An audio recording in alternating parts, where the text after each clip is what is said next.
नमस्कार शेतकरी मित्रांनो, सोनकुल ॲग्रो इंडस्ट्रीज प्रायव्हेट लिमिटेड नाशिकमध्ये आपलं स्वागत आहे. मी आहे डॉक्टर सतीश भोंडे, कांदा पीक विशेषज्ञ. आपल्याला कांदा पिकावरील विविध समस्यांवरती मार्गदर्शन करत असतो. मित्रांनो, सोनकुल ॲग्रो इंडस्ट्रीज प्रायव्हेट लिमिटेडचा नेहमीच प्रयत्न आहे की शेतकऱ्यांना योग्य मार्गदर्शन त्यांच्या प्रत्येक समस्यांवरती व्हावं, आणि हे सगळं करत असतानाच जमीन आणि वातावरणातील प्रदूषण सुद्धा होऊ नये. त्या दृष्टिकोनातून आज इथे मी जी समस्या आपल्याला सांगणार आहे ती विदर्भातल्या आणि मराठवाड्यातल्या कांदा बीजोत्पादन करणाऱ्या शेतकऱ्यांची समस्या आहे. मित्रांनो, आपल्याला माहित आहे की कांदा बीजोत्पादन हे मोठ्या प्रमाणावर आता शेतकरी घ्यायला लागलेले आहेत, आणि त्याच्यापासून बऱ्यापैकी शेतकऱ्यांना आर्थिक उत्पादनही मिळतं. पण हे पीक सुद्धा वेगवेगळ्या समस्यांनी नेहमीच त्रस्त असतं. अनेकदा सुरुवातीला येणारा मर रोग, त्यानंतर येणारा मधमाशांचा अभाव परागीभवनासाठी, ह्या सगळ्या समस्यांवरती एक एक करून शेतकऱ्यांनी मात केली. योग्य प्रकारे त्यांना मार्गदर्शन मिळालं, त्याप्रमाणे त्यांनी प्रयत्न केले, पीक चांगलं आलं. पण आता गेल्या काही दिवसांमध्ये एक नवीन समस्या शेतकऱ्यांना भेडसावते, ती म्हणजे या गोंड्यांवर येणाऱ्या एका अळीची. ही अळी हेलिओथिस आर्मिजेरा या नावाची असून तिचा प्रसार हा ज्या क्षेत्रामध्ये जे इतर पिकं शेतकरी घेतात किंवा अगोदरच्या हंगामामध्ये जी पिकं घेतलेली होती त्यांच्या माध्यमातून होतो. म्हणजे ज्या ठिकाणी तूर, हरभरा, कपाशी किंवा इतर अशी काही भाजीपाला पिकं असतील ज्यावर ही अळी येते, त्या ठिकाणी हेलिओथिस आर्मिजेरा या अळीचा प्रादुर्भाव या कांदा पिकावरती, कांदा बीजोत्पादन पिकावरती होतो. ज्या ठिकाणी सोयाबीनचं पीक मोठ्या प्रमाणात घेतल्या गेलेलं होतं त्या ठिकाणी स्पोडोप्टेरा लिट्युरा ह्या नावाच्या अळीचा सुद्धा प्रादुर्भाव या पिकांवरती होतो. अनेकदा शेतकरी सुरुवातीला याची कल्पना नसल्यामुळे योग्य ती दक्षता घेत नाहीत, आणि मग अळी आल्यानंतर आपली धावपळ होते.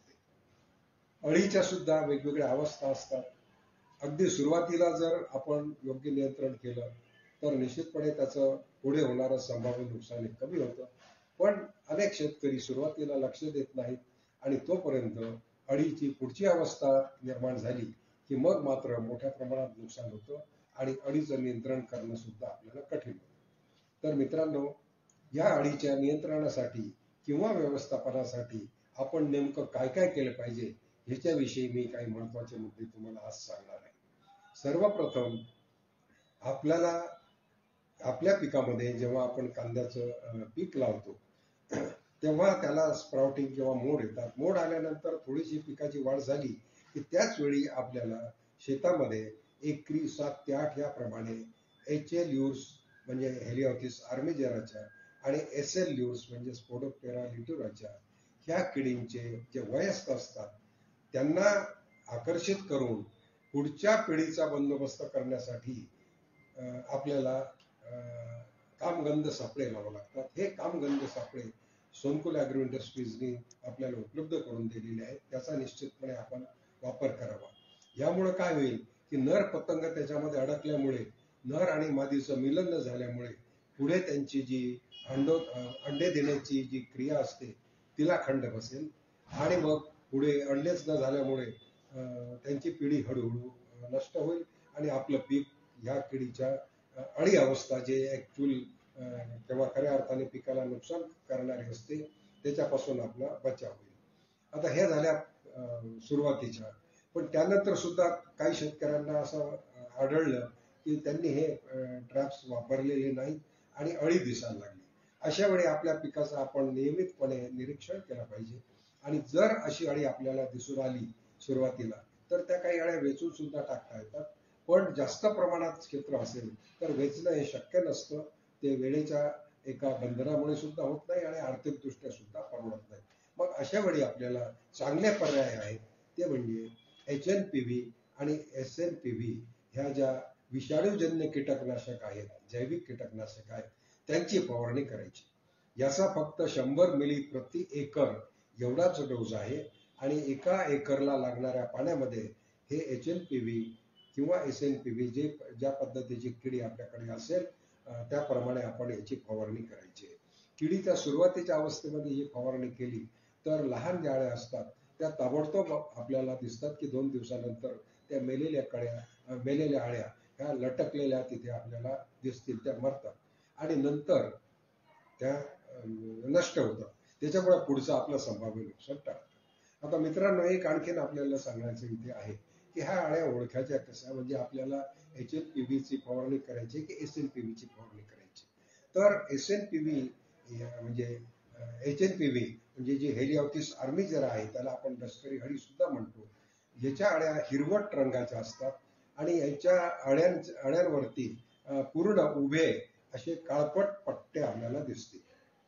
हे अळी असे काळपट आणि उभे पट्टे पूर्ण त्यांच्या शरीरावरती दिसले तर ती हेलिओथिसची अळी असते.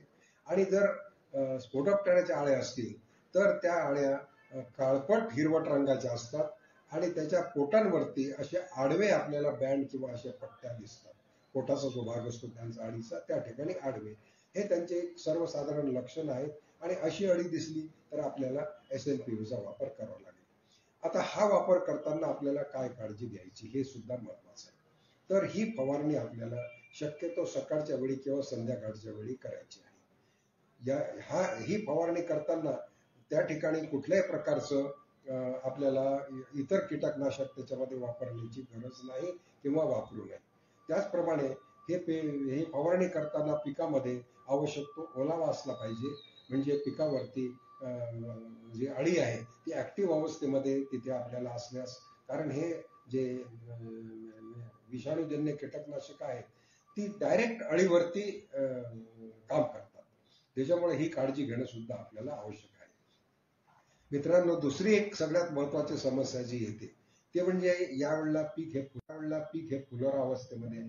आणि आपल्याला माहित आहे की कांदा हे परपरागीकरण होणारं पीक आहे, म्हणजे बीजोत्पादनासाठी परपरागीकरण होणं आवश्यक असतं आणि याच्यासाठी आपल्याला मधमाशा लागतात. आपण जर अशा वेळी रासायनिक कीटकनाशकांचा वापर केला तर निश्चितपणे त्या ठिकाणी मधमाशा येण्याचं प्रमाण कमी होईल, किंबहुना मधमाशा तिथून निघून जातील आणि आपल्या पिकामध्ये परपरागीभवन कमी झाल्यामुळे बीज धारणा कमी होईल आणि आपलं मोठं आर्थिक नुकसान होईल. म्हणून ही फवारणी करताना ही काळजी घेणं सुद्धा आवश्यक आहे की त्या ठिकाणी आपल्याला बीज धारणा होण्यासाठी मधमाशा आवश्यक आहे. मधमाशा शक्यतो सकाळी आणि येतात आणि दुपारपर्यंत राहतात. म्हणून ही फवारणी शक्यतो आपण संध्याकाळच्या वेळी करणं टाळावं, जर आपलं पीक बीजोत्पादन म्हणजे परपरागीकरण अवस्थेमध्ये असेल तर. इतर अवस्थेमध्ये जर अळी आपल्याला दिसली तर आपण सकाळी सुद्धा फवारणी करू शकतो. दुसरी काळजी आणखीन घ्यायची की हे औषध फवारणी केल्यानंतर अळ्या मारतील, पण मधमाशांचा आणखीन वापर तिथे जास्त होण्यासाठी किंवा त्यांचा वावर होण्यासाठी आपल्याला काही मधमाशांना आकर्षक अशी जी औषधं उपलब्ध आहेत ती सुद्धा सेंद्रिय किंवा वनस्पतीजन्य आहेत. त्याच्यामध्ये एक इन्फ्यूज नावाचं एक संत्र्याच्या सालीपासून तयार केलेलं एक ऍडज्युव्हंट आहे, ज्याचा उपयोग शेतकरी करू शकतात मधमाशांना आकर्षित करण्यासाठी. त्याचा सुद्धा वापर आपल्याला करावा लागणार आहे. या व्यतिरिक्त काही शेतकऱ्यांना आपल्याला असं सुद्धा करता येईल की सुरुवातीच्या अवस्थेमध्ये जर ही अळी आपल्याला दिसली, कारण ही अळी जरी गोंडा अळी आपण म्हणतो कारण ती गोंड्याच्या अवस्थेमध्ये येते, पण याचा प्रादुर्भाव अगोदर सुद्धा होऊ शकतो, जे पानांमध्ये किंवा पोंग्यांमध्ये सुद्धा आपल्याला काही वेळेला दिसते आणि पानं सुद्धा कुरतडते. अशा वेळी आपल्याला वनस्पतीजन्य कीटकनाशक म्हणजे निंबोडी तेल, करस तेल यांचा सुद्धा वापर करता येईल. त्यासाठी सोनकुल ॲग्रो इंडस्ट्रीजने आपल्यासाठी एन ऑइल आणि के ऑइल आणि दोघांचं एकत्रित मिश्रण जे आहे ते NK ऑइल ह्या नावाने सुद्धा आपल्याला उपलब्ध करून दिलेलं आहे. आता याच्यामध्ये काही शेतकरी असं पण म्हणतात की आम्ही फिश ऑइलचा वापर करू शकतो का? तर मित्रांनो, शक्यतो फिश ऑइलचा वापर पीक फुलावर असताना करू नये, कारण त्याच्या वासाने परत मधमाशा येण्यास थोडीशी अडचण निर्माण होईल. तर ह्या काही गोष्टी आहेत ज्या आपल्याला लक्षात ठेवणं गरजेचं आहे. आणि सगळ्याच शेतकऱ्यांच्यासाठी महत्वाची सूचना मी देऊ इच्छितो. अनेक शेतकरी सापळांचा वापर एक पीक झालं की लगेच बंद करतात. तसं करू नका. कारण मी सांगितलं त्याप्रमाणे ही अळी वेगवेगळ्या पिकांवरती येते आणि ह्या अळीचा प्रादुर्भाव वाढला. तो का वाढला तर आपण रासायनिक कीटकनाशकांचा वापर वाढवल्यामुळे आपले जे नैसर्गिक प्रिडेटर्स होते किंवा त्यांना नष्ट करणारे जे नैसर्गिक कीटक होते इतर, त्यांचा आपण नाश केला आणि त्यामुळं ह्या अळीचा प्रादुर्भाव वाढून ती एका पिकावरती ती अळी जिथे असते ते पीक संपलं की ते दुसऱ्या पिकावरती आपलं संक्रमण करते आणि त्यामुळं तिचा होस्ट रेंज हा वाढतो. म्हणून आपल्याला हे सापळे वर्षभर सुद्धा तिथे ठेवले तरी सुद्धा काही हरकत नाही. एवढंच आहे की पिकामध्ये आपण एकरी 7 ते 8 सापळे लावा. इतर वेळी आपण 2 ते 3 सापळे सुद्धा आपल्या शेतामध्ये ठेवले तर त्याच्यामध्ये आपण फक्त ल्युर्स बदलत राहायचं आणि किडीचा प्रादुर्भाव किंवा किडीचे वयस त्या सापळ्यांमध्ये येतात का याची आपण निरीक्षण घेत राहायची. जेव्हा आपल्याला असं दिसेल की आता त्याच्यामध्ये कीटकाचे वयस येणं बंद झाले तेव्हा समजायचं आपण की आता बऱ्यापैकी आपल्या या किडीचं नियंत्रण झालेलं आहे. आणि असं नियंत्रण हे सामूहिकरित्या म्हणजे अनेक शेतकऱ्यांनी त्या भागातल्या सगळ्यांनी मिळून केलं तर निश्चितपणे ह्या किडीचं निर्मूलन सुद्धा आपण करू शकतो. पण ते सामूहिक स्तरावरती झालं पाहिजे. एकट्या दुकट्या शेतकऱ्यांनी केलं तरी ते कीड इतर ठिकाणी इतर पिकांवरती ती मल्टिप्लाय होत राहील, तिची वाढ होत राहील आणि मग अशा वेळेला त्यानंतर आणखीन एक काळजी मित्रांनो घ्यायची आहे. पक्षी जे आहे ते सुद्धा ह्या अळ्यांचं आणि त्याचे कोस असतील किंवा अंडे असतील त्यांचं एक प्रकारे नियंत्रण करण्याचं काम करत असतं. पण रसायनांचा वापर केल्यामुळे शेतामध्ये पूर्वीसारखे पक्षी फिरकत नाहीत, पक्षी येत नाहीत, पक्ष्यांची संख्या कमी झाली आहे किंवा त्यांना बसण्यासाठी आपण काहीच तिथे साधन ठेवलेलं नाही. तर अशा वेळी आपण पक्षी थांबे सुद्धा आपल्या शेतामध्ये लावायचे आहेत. या पक्षी थांब्यांवरती पक्षी येतील, तिथे त्यांना किडीचे अवशेष दिसले तर त्यांचं सुद्धा एक नैसर्गिकरित्या बंदोबस्त होतो. याशिवाय आणखीन एक काम करायचं आहे आपल्याला. आता हे ज्या कांदा पिकावरती ही कीड आलेली आहे, थोडंफार नुकसान झालेले आहे, तर असं पीक आपलं काढलं की त्यानंतर ती जमीन चांगली नांगरून घ्यायची आणि सूर्यप्रकाशाला ती उघडी करून ठेवायची, एक्सपोज करायची, जेणेकरून सूर्यप्रकाशाच्या तीव्रतेने जमिनीचे वाढलेल्या तापमानामुळे या किडीचे अंडे आणि जे कोश आहेत जमिनीमध्ये असतात ते सुद्धा नष्ट होऊ शकतील. आणि ह्याच वेळी आपण सापळे सुद्धा तिथे लावलेले आहेत, पक्षी थांबे सुद्धा तिथे लावलेले आहेत. त्याच्यामुळे ह्या किडीचं हळूहळू नियंत्रण होईल. तर ही सगळी काळजी आपण जर घेतली तर निश्चितपणे आपण या किडीचं नियंत्रण योग्य प्रकारे करू शकतो. ही कीड यावर्षी आली, पुढच्या वर्षी सुद्धा ती येण्याची शक्यता आहे. कारण हवामान बदलामुळे किडींचा प्रादुर्भाव हा दिवसेंदिवस वाढत आहे.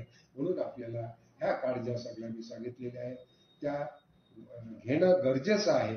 किंबहुना आपलं पुढे मोठं आर्थिक नुकसान होऊ नये म्हणून ह्या ज्या सर्व साधनं आहेत जी मी तुम्हाला सांगितली ते साधनं सोनकुल ॲग्रो इंडस्ट्रीज आपल्याला उपलब्ध करून देते. त्यांच्याकडनं चांगल्या प्रतीच्या लूर्स, चांगल्या प्रतीचे ट्रॅप्स, चांगल्या प्रतीचं नीम आणि करंज तेल आणि HNPV आणि SNPV यांचा वापर आपण निश्चित करा. कारण जैविक किंवा सेंद्रिय शेती म्हटली तर त्याच्यामध्ये जे इनपुट्स किंवा जे घटक असतात ते उच्च गुणवत्तेचे, उच्च कार्यक्षमतेचे असले तरच त्याचा खरा फायदा होतो. तर शेतकरी मित्रांनो, या माहितीचा निश्चितपणे आपल्याला फायदा होईल अशी मला खात्री आहे. आपल्याला या व्यतिरिक्त सुद्धा काही समस्या असल्या किंवा आणखीन काही आपल्याला माहिती पाहिजे असली तर आपण आम्हाला कळवा. या ठिकाणी आमचा नंबर इथे दिलेला आहे, त्या नंबरवरती आपण संपर्क करा, तुमचे प्रश्न पाठवा.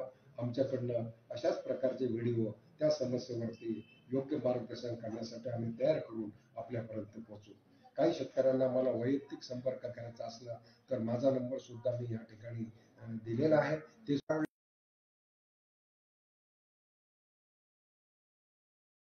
मारुती कसलामी मारे, मी राहतो नांदखेडला. शेती आहे माझी बार्शीटाकळी तालुक्यामध्ये. आम्ही हा वेला सीड कंपनीचा बीज उत्पादन कांदा लावलेला आहे.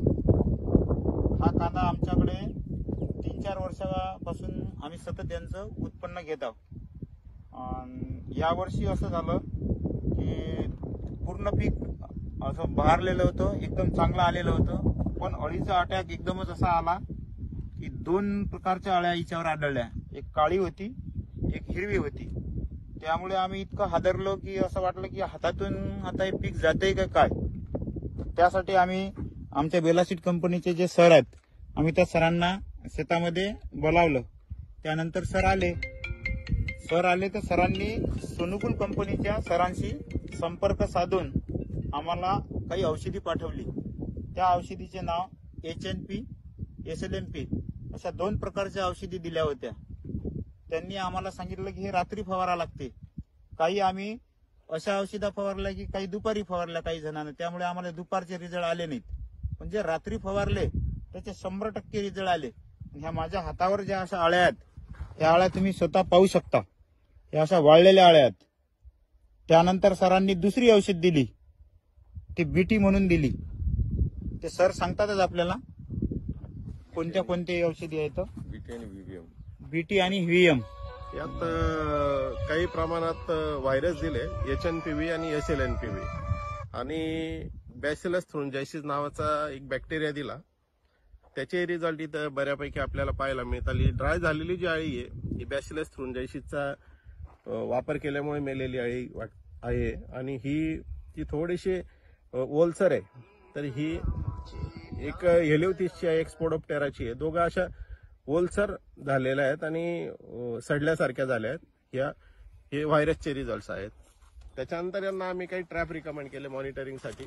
याच्यात तुम्ही पाहू शकता की हा मॉथ हेलिओथिसचा आहे, म्हणजे जी हिरवी अळी, बोंडअळी आपण म्हणतो किंवा घाटी अळी म्हणतो, त्याचे पतंग आहेत. अजून दुसऱ्या बाजूला दुसऱ्या जातीच्या ट्रॅप लावलेले आहेत. त्याचबरोबर त्याच जातीचे स्पोडोप्टेरा लिटुरा नावाच्या जातीचेच मॉथ आलेले आहेत. त्याच्यावरनं इथं हे नक्की होतं की दोघं प्रकारच्या आळ्याचा मोठ्या प्रमाणात इथे प्रादुर्भाव झाला आहे. आणि सगळ्यात महत्वाचं, कांदा बीजोत्पन्नात मधमाशी असणं खूप गरजेचं आहे. त्याच्याशिवाय हे परागीकरण होणं शक्य नाहीये. तर ह्या सगळ्या गोष्टींचा वापर केल्यामुळे मधमाशीलाही कुठलाही त्रास झाला नसावा असं मला वाटतं. जर माधुरताव सांगतील मधमाशीविषयी. मधमाशी असल्याशिवाय हे पिकच येऊ शकत नाही. आणि मधमाशीला येण्यासाठी हीच औषधी अशी आहे की फवारल्याच्या बाद बी मधमाशीला कोणताच त्रास होणार नाही. काऊन की आम्ही स्वतः फवारले बी, आणि रोज आम्ही हिच्यात असं आहे की 24 घंटे आम्ही हिच्यातच राहत जाऊ की मधमाशी आली का नाही आली हे आमचं पाहणं. म्हणजे हिच्यात काऊन की याला जर पाहत नाही तर आम्हाला झोपच येत नव्हती. तर उठलं सुटलं की आम्ही पहिले हेच पाहत जाऊ की मधमाशीला काही त्रास नाही. या कंपनीची औषधी जी आहे खरोखरच खूपच छान आहे. आणि प्रत्येक शेतकऱ्यांना हे बीज उत्पादन आले ना, हे अशी फवारायलाच पाहिजे. रासायनिक औषधी कोणती फवारू नाही, आणि फवारून त्यांचं नुकसानच होते, काऊन की मधमाशी येतच नाही. आणि यामध्ये मधमाशी तर झालंच, पण जे रसशोषक किडा आहे त्याचं बी आम्ही चांगल्या प्रकारे नियोजन केलेलं आहे यामध्ये. तर आता तरी असं वाटतं की हा 70% प्लॉट भरलेला आहे. सरांची भेट जर झाली नसती तर पुरा प्लॉट गेलेला असता. आणि यापूर्वी जे शेतकऱ्यांना हे जी काही प्रॉब्लेम आले होते, आळी आणि मधमाशी, तर सुदैवाने गेल्या 3-4 वर्षापासून आम्ही याचं खूप चांगल्या प्रकारचं काटेकोर नियोजन केलेलं आहे. आणि चालू वर्षी मात्र हेलिओथिस आर्मिजर आणि स्पोडोप्टेरा लिटुरा या 2 आळ्यांनी खूप मोठ्या प्रमाणात धुडगूस आमच्या संपूर्ण बीजोत्पादन क्षेत्रात घेतला होता.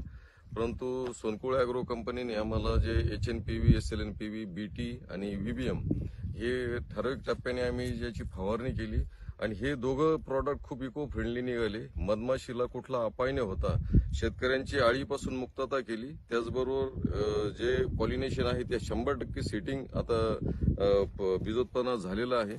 आणि जो 4-5 वर्षापूर्वीचा जो प्रॉब्लेम होता तो मात्र आमचा 100% निकाली निघाला आहे. त्यामुळे आम्ही आता निर्धास्त झालो असून पुढच्या वर्षी आम्ही 100% ह्या संपूर्ण किटचा आम्ही वापर करणार आहोत.